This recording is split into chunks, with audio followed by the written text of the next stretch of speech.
ಈ ಇವತ್ತು ಶಾಂತಿಯುತವಾಗಿತ್ತು. 2.5 ವರ್ಷದಿಂದ ನಾವು ಅಧಿಕಾರಕ್ಕೆ ಬಂದ ಮೇಲೆ, ಕಾಂಗ್ರೆಸ್ ಪಾರ್ಟಿ ಅಧಿಕಾರಕ್ಕೆ ಬಂದ ಮೇಲೆ ಶಾಂತಿಯುತವಾಗಿ ನಡೆಸ್ಕೊಂಡು ಬರ್ತಿದ್ದೀವಿ.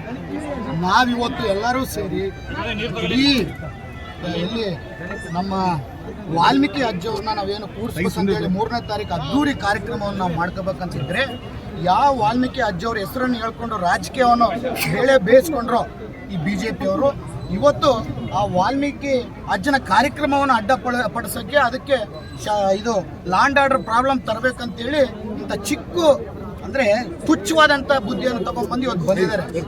ಇವತ್ತು ಅವರು ವಯಸ್ಸಿದ್ರೆ 60-62 ಇರ್ಬೋದು, ನಮ್ಮದು 35. ರಕ್ತ ಕುದಿತಿರುತ್ತೆ. ಆದರೆ ವಾಲ್ಮೀಕಿ ತಾತ ನೋಡಿ ಇನ್ನೂ ಶಾಂತಿಯುತವಾಗಿ ಇವಾಗವರೆಗೆ ಸುಮ್ಮನೆ ಇದೀವಿ. ಆದರೆ ಇವತ್ತಿನ ಸಂದರ್ಭದಲ್ಲಿ ಇವತ್ತು ನಮ್ಮ ಹುಡುಗರಿಗೆ ಒಬ್ಬನಿಗೆ ಬುಲೆಟ್ ಬಿದ್ದು ಗಾಯಗಳಾಗಿದ್ದಾವೆ. ಆ ಕಡೆ ಈಗ ನೋಡಿ ನಾವೇನ ಇಷ್ಟು ಮಂದಿ ಇಷ್ಟು ದೊಡ್ಡ ಸಂಖ್ಯೆಯಲ್ಲಿ ಬಂದು ನಾವು ಎದಕ್ಕೆ ಮಾಡ್ತಿದೀವಿ ಅಂತಂದ್ರೆ, ಇವತ್ತು ಏನಿದು ನಡೆದಂತ ಏನು ಅವಮಾನ, ವಾಲ್ಮೀಕಿ ಅಜ್ಜನಿಗೆ ನಡೆದಂತ ಅವಮಾನ ಅಂತ ಹೇಳಿ ವಾಲ್ಮೀಕಿ ಅಜ್ಜನಿಗೆ ಅವಮಾನಕ್ಕೆ ನಾನು ಈ ಸೇಡನ್ನು ತೀರ್ಸ್ಕೊಂತೀನಿ. ಅವ್ರ BJP ಅವ್ರನ್ನ ನಾನು ಬಿಡೋದೇ ಇಲ್ಲ.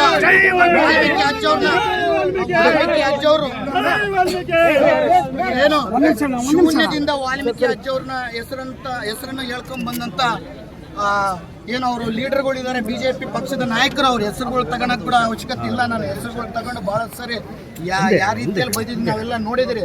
ಅಂತ ತುಚ್ಛವಾದಂಥ ಮನುಷ್ಯರ ಹೆಸರುಗಳು ಕೂಡ ನಾನು ಬಾಯೋತಿ ಇವತ್ತು ತಗೋಬಾರದು.